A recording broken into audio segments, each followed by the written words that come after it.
Vamos lá, o desfile sobre Lula no Carnaval Carioca ontem à noite provocou reações ao longo de toda esta segunda-feira. A oposição alega que o tema serviu de propaganda eleitoral antecipada para o presidente e promete acionar a Justiça Eleitoral. Veja na reportagem de Thaisa Medeiros. O Partido Novo informou que deve pedir a inelegibilidade de Lula por suposto abuso de poder político e econômico. O PL de Jair Bolsonaro planeja solicitar ao Tribunal Superior Eleitoral para que abra as contas da Acadêmicos de Niterói. O objetivo é saber se empresários com contratos com o governo federal financiaram a escola e o desfile a pedido do Palácio do Planalto. Em outra frente, deputados da oposição acionaram a Procuradoria-Geral da República contra a agremiação por retratar evangélicos em fantasias de latas de conserva. Para os parlamentares, a manifestação configura discriminação religiosa. O senador Flávio Bolsonaro, pré-candidato à presidência pelo PL, também se manifestou. Você, que não se declara nem de direita nem de esquerda, ficou feliz de ver o dinheiro dos seus impostos sendo usado para fazer campanha antecipada para o Lula? Você que é cristão, ficou feliz de ver a escola de samba do Lula fazer chacota com a sua fé? A apresentação da Acadêmicos de Niterói levou para a avenida alas com nomes como A Fome Tem Pressa, Patriotas da América e outras que representam bandeiras do governo federal sob o samba enredo Do Alto do Mulungu surge a esperança, Lula, o operário do Brasil. A agremiação ainda fez críticas a adversários como os ex-presidentes Bolsonaro e Michel Temer. De última hora, a primeira-dama desistiu de desfilar na Sapucaí e ficou no camarote ao lado de Lula, que desceu a avenida e cumprimentou integrantes das escolas da noite. Oposicionistas comparam o desfile com o episódio do bicentenário da independência em Brasília em 2022. Na época, Jair Bolsonaro e seu vice na chapa, General Braga Neto, participaram do evento. Em outubro do ano seguinte, os dois foram declarados inelegíveis pelo TSE por 8 anos por abuso de poder político e econômico e foram punidos com multas. Aliados governistas refutam a comparação e chamam as reações da oposição de uma tentativa de censura. Em nota, o PT alega que o enredo da Acadêmicos de Niterói é uma manifestação artística e cultural, desenvolvida de forma autônoma pela escola de samba. Destacou ainda que não houve participação, financiamento, coordenação ou qualquer ingerência do partido ou de Lula. Doutora, teve ilícito ou não? Olha que pergunta difícil. Nós temos várias questões que ali beiram o limite de várias situações, né? A escola, de fato, ela foi cuidadosa em muitos pontos. Se formos pensar no desfile, ele teve um cuidado para que, eventualmente, não configurasse esse ilícito, alguns cuidados com as cores, alguns cuidados com as personalidades presentes. Nós tivemos outros eventos assim também, né? Então, a gente teve a questão de propaganda, considerada propaganda antecipada, a questão das motocicletas, a gente pode fazer um paralelo, mas em contrapartida, naquele momento em que o ex-presidente Bolsonaro foi a um show de Barretos e que foi ovacionado, não foi considerado. Então, nós vamos ter uma grande discussão jurídica sobre este momento. Teve o samba enredo, né? Teve toda uma questão prévia. Na liminar do TSE, eles foram muito claros em falar, olha, previamente não identificamos, mas nada vai impedir que a gente faça uma análise depois do desfile, após analisar como que ocorreu esse desenvolvimento na avenida. Então, existem elementos para a gente mencionar que houve uma propaganda, e existem elementos para defender que foi uma manifestação artística. E se trata de um julgamento inédito, né? Porque não imagino que em alguma outra eleição presidencial o incumbente do cargo, pelo perfil do TSE, o perfil que irá julgar essas ações que foram anunciadas, né? Será um TSE com perfil diferente do TSE de 2022, TSE de 2022 presidido pelo Alexandre de Moraes, que a gente sabe que é um adversário, vamos dizer assim, do bolsonarismo e do incumbente na época. O presidente neste ano será o Cássio Nunes Marques, que foi indicado pelo próprio ex-presidente Jair Bolsonaro. O vice-presidente será o ministro André Mendonça, pelo perfil que a senhora conhece dos ministros, não só desses dois, mas da corte. Daria para sinalizar algum tipo de tendência do TSE neste caso? Me refiro tanto à propaganda eleitoral antecipada, né, que é uma pena menor, entre 5 mil e 25 mil reais, mas me refiro também a uma ação de investigação de justiça eleitoral, a uma AIGE que possa levar a uma impugnação de registro, a uma cassação do diploma. Então vamos lá, né? Quando nós mencionamos a questão da propaganda e dessa pré-campanha e dessa campanha fora do tempo, às vezes vale a pena a gente dar uns passos atrás para entender como que ela surgiu, né? Então não existia essa figura de pré-campanha. O que existia era pode campanha e não pode campanha, né? Acho que basta a gente recordar daquela época que os adesivos, amigos de fulano, eram terminantemente proibidos. E a partir de um momento, quando o período de campanha eleitoral passou a ser mais curto, ele passou a existir essa figura da pré-campanha. E, por um momento, era análise do contexto, depois passou a ser, não basta só análise, a pessoa tem que ter a intenção de fazer essa campanha fora do tempo. E daí usaram a questão das magic words, né? Conto com o seu apoio, e daí ficou aquela discussão, não pode falar vote em mim, mas conto com você, estaremos juntos, não é? E recentemente a jurisprudência ela tem voltado a olhar essa questão da análise do contexto. E agora a Justiça Eleitoral, o TSE, vai novamente se debruçar, acredito, revisitar e reanalisar o que é a pré-campanha, o que pode, né? O que não pode. Nessa situação toda, a gente tem várias questões que trazem algumas novidades para essa análise, né? Então, nós temos, de um lado, a escola de samba, que a princípio não tem nenhuma ingerência do partido ou do candidato para ter esse desfile. Do outro lado, uma presença num ato público de um presidente, que cumprimentou todas as demais escolas que desfilaram no dia. Então, também para a propaganda, a gente tem vários desses elementos.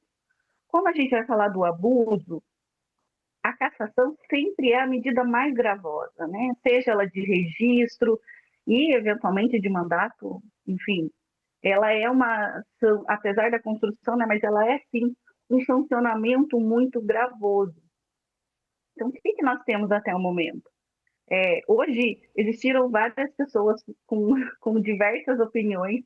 Acredito que hoje o direito eleitoral demonstrou que ele é muito rico em diversas interpretações. Mas quando a gente vai pensar nessa gravidade, neste abuso, ele tem que ser suficiente para causar um desequilíbrio no pleito eleitoral, para que a escolha desse eleitorado ela tenha sido perturbada diante dessa situação, deste fato que ocorreu. Então, quando a gente vai pensar nesse desfile, quando a gente vai falar de abuso, quais são os elementos que nós temos para comprovadamente demonstrar esse abuso? Então, até o momento, não há uma demonstração dessa ingerência partidária, ingerência do partido ou do próprio presidente sobre a escolha desse samba enredo. Houve uma distribuição equânime entre as escolas de samba, e de outro lado a gente tem sim, que é uma questão dessa visibilidade. Tanto é que a maior parte dos canais de comunicação hoje estão comentando sobre esse desfile. Ontem, no desfile televisionado, era notório uma espécie de uma tensão nessa transmissão. Então, né, eu gosto muito de ver os desfiles, geralmente filmam, foco, comento o histórico de cada ala, comento o histórico de personalidades que estão desfilando, e ontem já não foi exatamente dessa forma. Né? A impressão que dava uma olhada, verificava, em alguns momentos, né, não havia nenhum comentário, Então, foi realmente uma situação assim.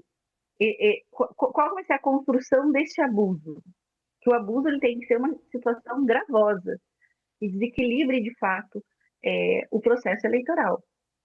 Vamos tratar um pouquinho, doutor, agora do aspecto político, né? Só dar um dado aqui que é importante sobre o desfile, né? Entre ontem e amanhã de hoje, esse desfile da Acadêmicos de Niterói, em homenagem ao presidente Lula, gerou 510 mil menções nas redes sociais e em sites de notícias, segundo um levantamento da empresa Bytes. As publicações feitas no X, no YouTube, no Facebook, no Instagram, no Reddit, no blogs e em portais,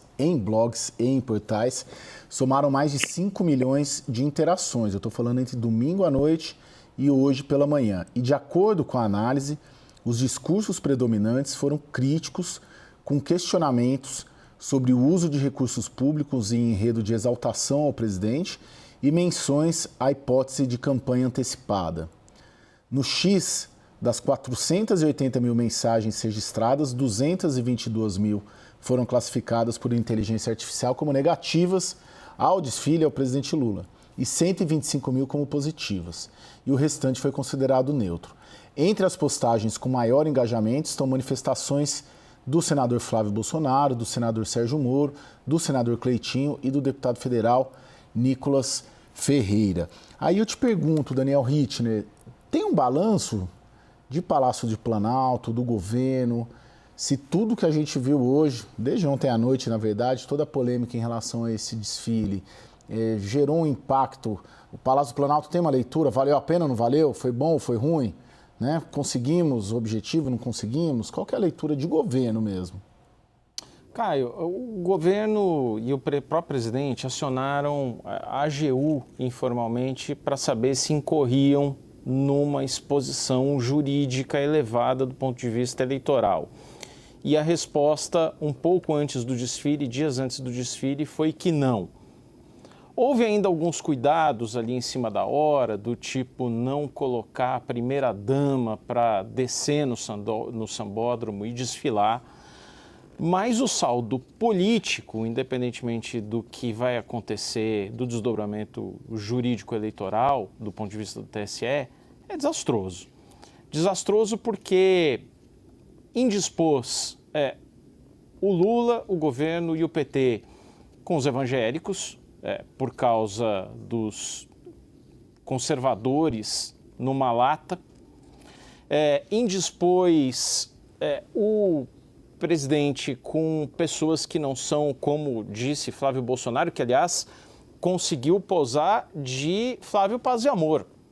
Tudo o que ele queria responder de uma forma equilibrada, sóbria, como tem se vendido para o eleitorado e para o mercado. Eu sou o bolsonarismo centrado. Foi dessa forma que ele se apresentou hoje ao longo do dia.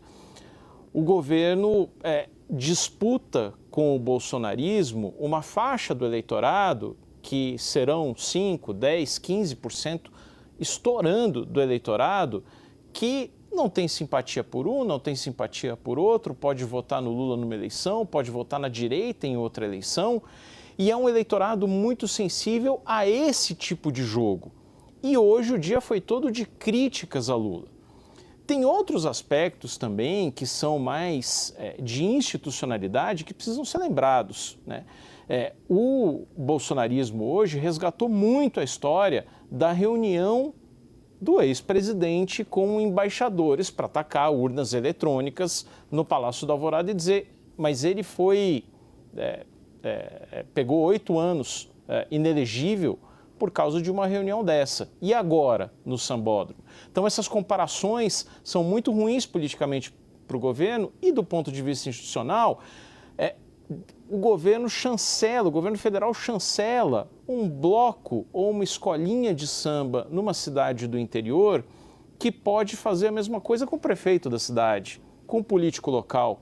Pode chancelar daqui a 5, 15, 20 anos um governo muito mais radical, um presidente muito mais radical, que pode fazer a manipulação eleitoral de manifestações como o Carnaval, ou de motociatas, ou de outros atos, e dizer, puxa, mas vocês já fizeram lá atrás, como é que vão me criticar agora? Então, o saldo é tremendamente negativo para o governo depois de tudo que aconteceu no Sambódromo. Hoje eu conversando com um pessoal ligado ao governo, bem próximo, eu tinha uma leitura de que os danos políticos tendem a ser maiores que os danos jurídicos, né? Me disseram, por exemplo, que teve liderança de segmento evangélico ligando para reclamar, justamente por conta dessa aula aí dos neoconservadores, né? E o segmento evangélico é um segmento que o Partido dos Trabalhadores sempre tenta, em vão até agora, fazer uma aproximação, né? Essa questão das redes sociais, nós trouxemos um dado aqui, um dado relativamente negativo para o presidente, porque nas redes sociais a direita domina muito bem. E aí não houve um trabalho ali, vamos ver amanhã como que será feito isso. Então tem essa leitura de que um dano em termos de política, porque é esse eleitor que o Lula precisa para ganhar, né? Porque as eleições desde 2014, elas são decididas pelo centro. E o centro que votou no Bolsonaro em 18, votou no Lula em 22. E aí ele vê ali uma crítica aos neoconservadores, na lata, a família, e acaba entendendo também que aquela crítica é a ele também. Então eu notei muito hoje no governo isso, um dano político mais que o dano jurídico, porque muito provavelmente pode dar uma multa aí, a multa é entre 5 e 25 mil reais, mas não escalar, talvez, para uma ação mais gravosa, né, doutora?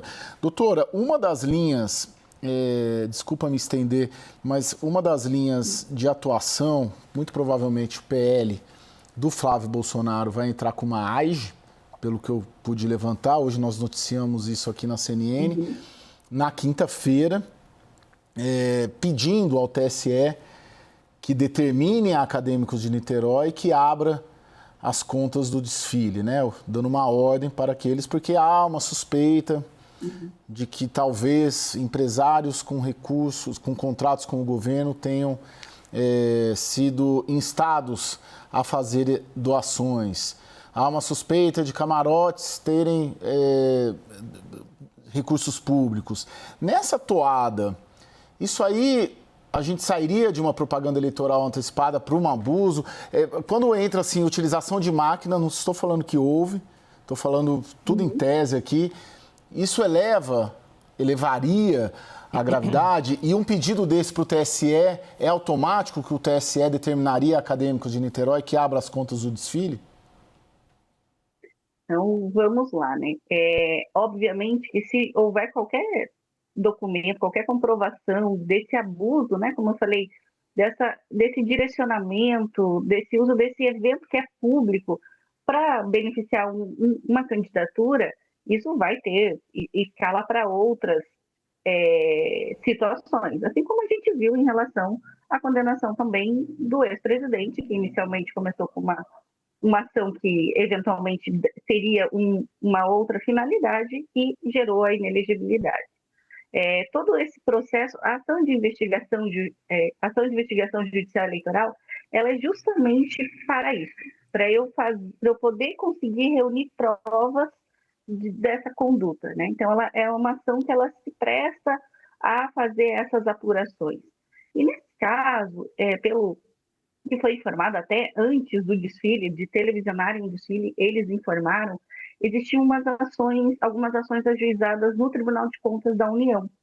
E, nesse caso, também toda essa documentação pode, eventualmente, fazer a instrução de um processo para demonstrar esse abuso, né? Lembrando que o abuso, ele ocorre de diversas maneiras, ele não necessariamente é do candidato, né? É beneficiado, mas ele também envolve ele está nesse processo. Mas isso, obviamente, como foi mencionado, demandaria uma demonstração, uma prova de que houve esse desvirtuamento, de que houve esse uso de recurso, que o abuso ele pode ser o abuso econômico, o abuso político, o abuso dos meios de comunicação, né? Nós temos diversas questões de abuso na seara eleitoral.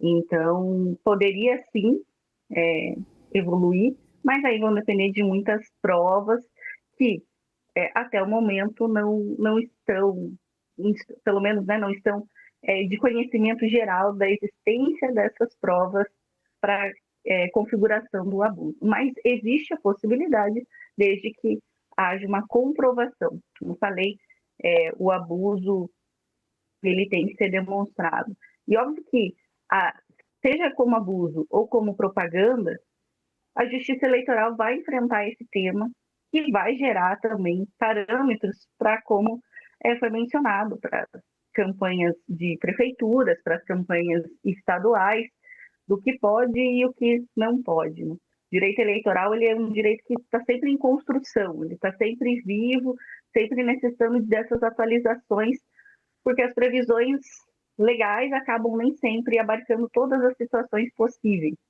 Né? Como foi mencionado, dessa vez é homenagem a uma figura pública que talvez se ocorresse em 2025, não gerasse essa discussão que nós estamos falando hoje.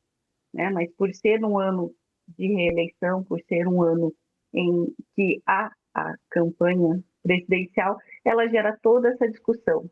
E, obviamente, há quem defenda fervorosamente, há quem veemente diga que houve os ilícitos, mas é necessário sempre um olhar desse caso concreto, e o abuso ele necessita dessa demonstração de que a corrida eleitoral ela não foi igualitária para todo mundo.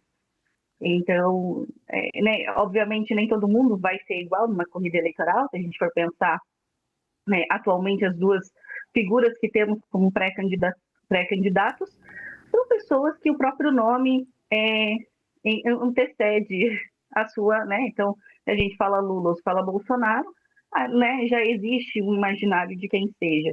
Obviamente, essa desigualdade na corrida eleitoral, ela vai para que seja para além desse capital político já existente nessas candidaturas.